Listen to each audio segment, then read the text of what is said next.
6 into 10 to the power minus 6। ওকে, মানগুলো আমি বসিয়ে দিই। ধরো কোনো একটা জায়গা থেকে একটা উনুন নামানো আছে, সেই উনুন থেকে আবার ধোঁয়া বেরিয়ে যাচ্ছে, ঠিক আছে? তাহলে উনুন থেকে যখন ধোঁয়াটা বেরিয়ে যাচ্ছে তখন তুমি দেখতে পাবে যে এখান থেকে যেই জায়গাটাতে উনুনটা নামানো আছে সেই জায়গাটা ধোঁয়াটার ডেন্সিটিটা বেশি, রাইট? সেই এক্সাক্ট পজিশন অফ ইলেকট্রন। ওকে, তাহলে কোয়ান্টাম নাম্বার গুলো কি করছে অ্যাকচুয়ালি এক্সাক্ট।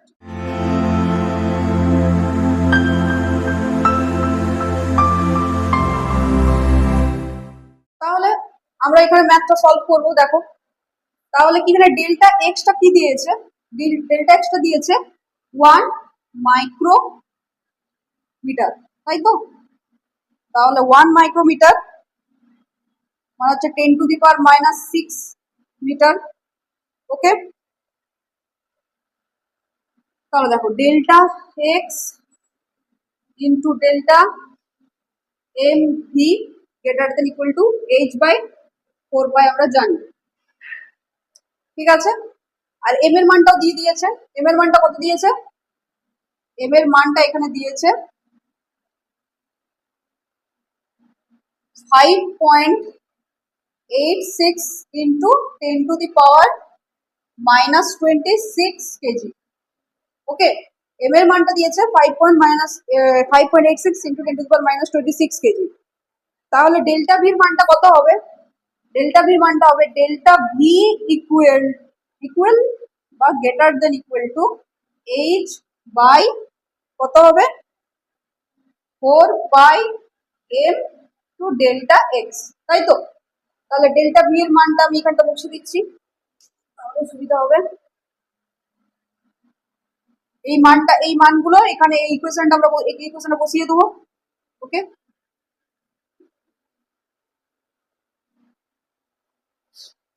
ডেল্টা ভি এর মানটা দেখো তাহলে কত আসছে। ডেল্টা ভি ইকুয়াল টু এটা হচ্ছে 6.26 into 626 into 10 to the power minus 34 Planck কনস্ট্যান্টের মান। ওকে, পরীক্ষার সময় জেনারেলি প্ল্যাঙ্ক কনস্ট্যান্টের মানগুলো বিশেষত কম্পিটিটিভ এক্সামে প্ল্যাঙ্ক কনস্ট্যান্টের মান এগুলো পাশাপাশি দেওয়াই থাকে, ঠিক আছে? তো সেই সবের চিন্তা নেই, জাস্ট ইউনিট গুলো এই যে মাইক্রোমিটার থেকে মিটারে কনভার্সেশন গুলো এগুলো ঠিকঠাক করে করতে পারলেই হচ্ছে।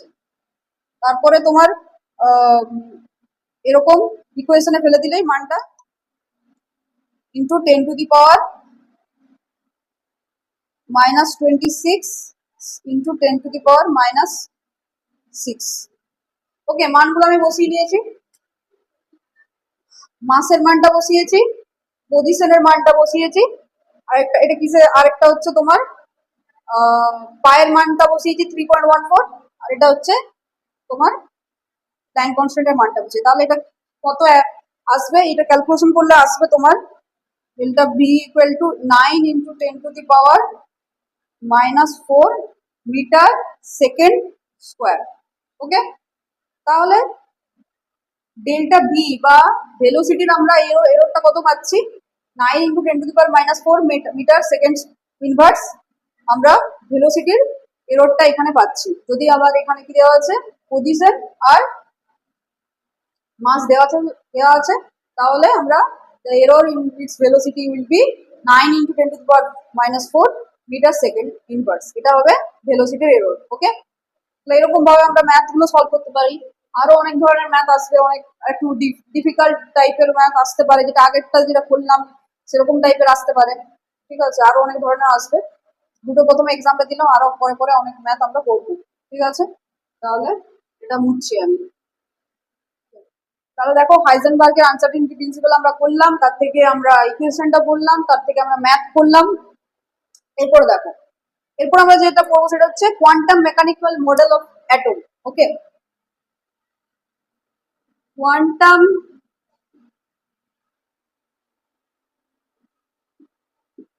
মেকানিক্যাল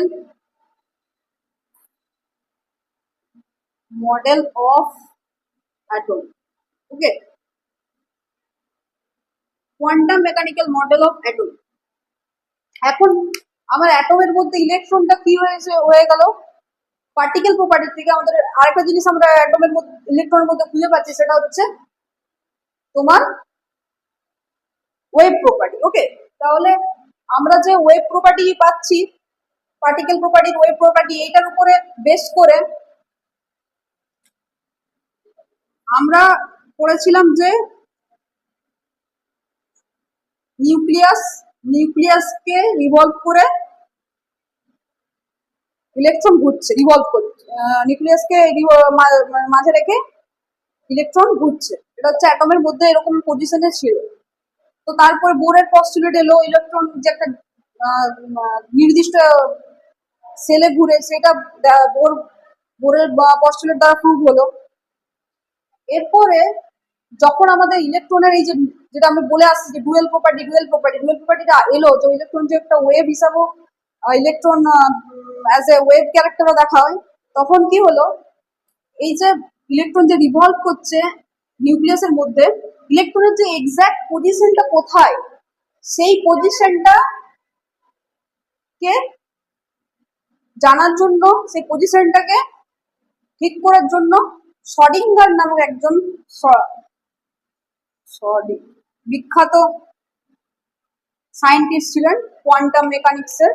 তিনি ইলেকট্রনের যে এক্সাক্ট রিভলভ করছে, ঠিক আছে, কিন্তু ইলেকট্রন যে কোন জায়গাটা সব থেকে বেশি আছে, কারণ একটা ওয়েভ তো ধরো এখান থেকে আমি ধোঁয়া ছাড়ছি, ধরো কোনো একটা জায়গা থেকে একটা উনুন নামানো আছে, সেই উনুন থেকে আবার ধোঁয়া বেরিয়ে যাচ্ছে, ঠিক আছে, তাহলে উনুন থেকে যখন ধোঁয়াটা বেরিয়ে যাচ্ছে, তখন তুমি দেখতে পাবে যে এখান থেকে যেই জায়গাটাতে উনুনটা নামানো আছে, সেই জায়গাটা ধোঁয়াটার ডেন্সিটিটা বেশি, রাইট? সেরকম এই ধরনের যদি আমরা চিন্তা ভাবনা করি, ধরো ইলেকট্রন তো ঘুরছে, কিন্তু ইলেকট্রনকে পাওয়ার, মানে ফাইন্ড করার, এই ধরো ইলেকট্রনটা ঘুরছে একটা সেলে, সেই সেলের মধ্যে ইলেকট্রনকে পাওয়ার প্রবাবিলিটি কোন জায়গায় বেশি, সেই বিষয়টা নিয়েই এই শডিঙ্গার একজন সায়েন্টিস্ট ছিলেন, তিনি ডেপথে গিয়ে এগুলো সব ব্যাখ্যা করেছিলেন, ঠিক আছে। তার শডিঙ্গারের ইকুয়েশন আছে, কোয়ান্টাম মেকানিক্সের ইকুয়েশন আছে, ঠিক আছে।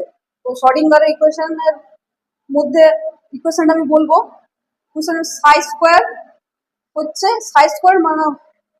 স্কোয়ার হলো তোমার প্রবাবিলিটি অফ ফাইন্ডিং ইলেকট্রন। ওকে, এই ভেরিয়েবলটা কি দেখাই,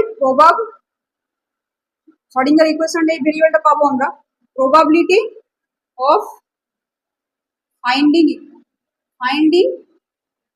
ইলেকট্রন। ওকে, তো ইলেকট্রন তো, যেটা বলতে চাইছি, ইলেকট্রন অ্যাজ এ ওয়েভ, যখন ওয়েভ হিসাবে ইলেকট্রন বিহেভ করে, এটা যখন ডিসকভার হলো, তখন পুরোপুরি আরো চেঞ্জ হয়ে গেল অ্যাটমিক স্ট্রাকচারের যে ভিতটা ছিল, যেটা আস্তে আস্তে আস্তে আস্তে অ্যাটমিক স্ট্রাকচারের যে চেঞ্জেস গুলো হয়ে আসছে ডিসকভারি, সেই জিনিসটা আরো চেঞ্জ হয়ে গেল যখন ইলেকট্রনের ওয়েভ নেচারটা ডিসকভার হলো। ওয়েভ নেচার ডিসকভার হওয়ার পর আরো তোমার অনেক মাইক্রোস্কোপিক লেভেলে গিয়ে যখন রিসার্চ হচ্ছে, তখন জানা গেল যে ইলেকট্রন কোনো একটা জায়গায়, পার্টিকুলার জায়গায় থাকে না, ঠিক আছে, ইলেকট্রন পুরো সেলটার মধ্যে জুড়ে থাকে, ঠিক আছে। তো কিন্তু কি কোনো একটা জায়গায় বেশি বেশি টাইম ধরে থাকে বা বেশি পরিমাণে থাকে, এটা আমরা বলতে চাইছি যে কোনো একটা জায়গায় ইলেকট্রনকে পাওয়ার প্রবাবিলিটি সব থেকে বেশি। ওকে, সেটা সেলের মধ্যে আবার আমরা পড়বো, সাবসেল আছে, সেই সাবসেলের মধ্যে ফাইন্ডিং প্রবাবিলিটি আরো বেশি। সাবসেলের মধ্যে আবার অরবিটাল আছে, অরবিটাল আমরা দেখবো অরবিটাল জিনিসটা কি, অরবিটাল কি, এইসব আমরা পড়বো। আমরা তো জাস্ট সেল পড়েছি যে ইলেকট্রন কোন একটা পার্টিকুলার সেলের মধ্যে থাকে, কিন্তু সেলের মধ্যে আবার কোথায় থাকে, সব থেকে বেশি প্রবাবিলিটি কোথায় থাকার, সেইগুলো হচ্ছে শডিঙ্গারের ইকুয়েশন থেকে আমরা পাবো। কিন্তু এখানে তো এই ক্লাস 11-12 এত কিছু তো নেই, শডিঙ্গারের ইকুয়েশন, জাস্ট ইকুয়েশনটা আমি লিখে দেবো, শডিঙ্গারের ইকুয়েশনটা, বাকি আমি তোমার কোয়ান্টাম নাম্বারস এর করে পড়বো, ঠিক আছে, যেগুলো দিয়ে ইলেকট্রন ফাইন্ড করার প্রবাবিলিটি, আমরা ইলেকট্রনকে ফাইন্ড করতে পারবো, আমরা ইলেকট্রন কোথায় কোথায় সব থেকে কোন জায়গায় ইলেকট্রন বেশি পাওয়া যাবে একটা সেলের মধ্যে, সেগুলো আমরা সব বুঝতে পারবো, ঠিক আছে। শডিঙ্গারের ইকুয়েশনটা আমি লিখছি, দেখো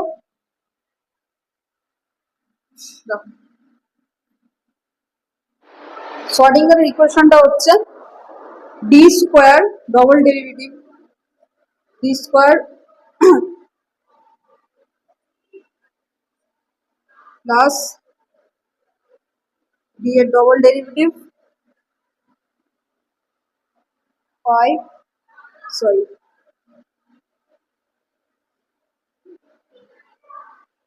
square by square plus b square b to the power 2 b z square plus 8 pi square m square h e minus b psi. ওকে, তাহলে এটা আছে psi এর x এর রেসপেক্টে ডবল ডেরিভেটিভ, psi এর y এর রেসপেক্টে ডবল ডেরিভেটিভ, psi এর z এর রেসপেক্টে double derivative. তারপরে এটা আছে এই তোমার কনস্ট্যান্টটা আছে, এই কনস্ট্যান্টটা নিয়ে a minus b psi equal to 0। এটা হচ্ছে তোমার শ্রোডিঙ্গারের ইকুয়েশন। সব শ্রোডিঙ্গারের ইকুয়েশন সলভ করলে বোঝা যায় যে ইলেকট্রনকে পাওয়ার প্রবাবিলিটি সব থেকে কোথায় কোন জায়গায় বেশি। সেলের মধ্যেও সাবসেল দেখবো, সাবসেলের মধ্যে অরবিটাল দেখবো, সেই জায়গাতে ইলেকট্রনকে পাওয়ার প্রবাবিলিটি সব থেকে বেশি। ঠিক আছে,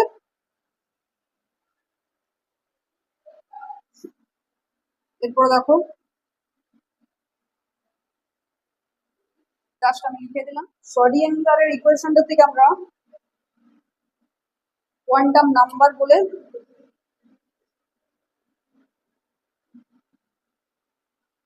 কতগুলো ভেরিয়েবল পাবো, 4টা কোয়ান্টাম নাম্বার ভেরিয়েবল পাবো। সেগুলো কোয়ান্টাম নাম্বার, এই যে ভেরিয়েবল গুলো পাবো n l m s, এই যে কোয়ান্টাম নাম্বার ভেরিয়েবল গুলো আমরা পাবো n l m s, এগুলো হচ্ছে কোয়ান্টাম নাম্বার। এইগুলো দিয়ে আমরা ইলেকট্রন কোন সেলে আছে, সেই বা কোন অরবিটালে আছে, ঠিক আছে, সেগুলো আমরা এখান থেকে বুঝতে পারবো, এই কোয়ান্টাম নাম্বারগুলো দিয়ে বুঝতে পারবো। তাহলে কোয়ান্টাম নাম্বারগুলো কি করে, কোয়ান্টাম নাম্বারগুলো help to find the exact position of electron. ওকে, তাহলে কোয়ান্টাম নাম্বারগুলো কি করছে, actually exact position of electron.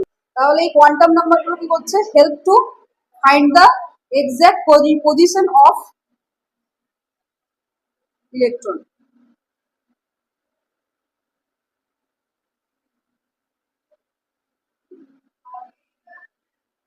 Okay,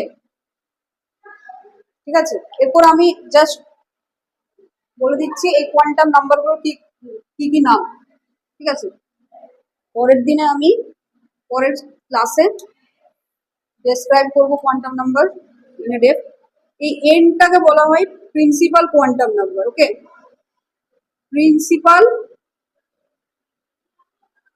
quantum number.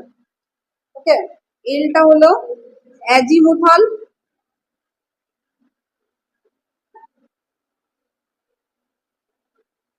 Quantum number. M কে বলা হয় ম্যাগনেটিক কোয়ান্টাম নাম্বার। এস কে বলা হচ্ছে spin quantum number. Okay, N হচ্ছে এই যে 4টা কোয়ান্টাম নাম্বার পেলাম। এম কে বলা হয় প্রিন্সিপাল কোয়ান্টাম নাম্বার, এল কে বলা হচ্ছে অ্যাজিমুথাল কোয়ান্টাম নাম্বার, এম হচ্ছে ম্যাগনেটিক কোয়ান্টাম নাম্বার, আর এস হলো স্পিন কোয়ান্টাম নাম্বার। ওকে, ঠিক আছে, এইটা আমরা পরের ক্লাসে ডেপথলি ডিসকাস করব যে quantum number, principal quantum number কি, অ্যাজিমুথাল কোয়ান্টাম নাম্বার কি, magnetic quantum number, spin quantum number. ওকে।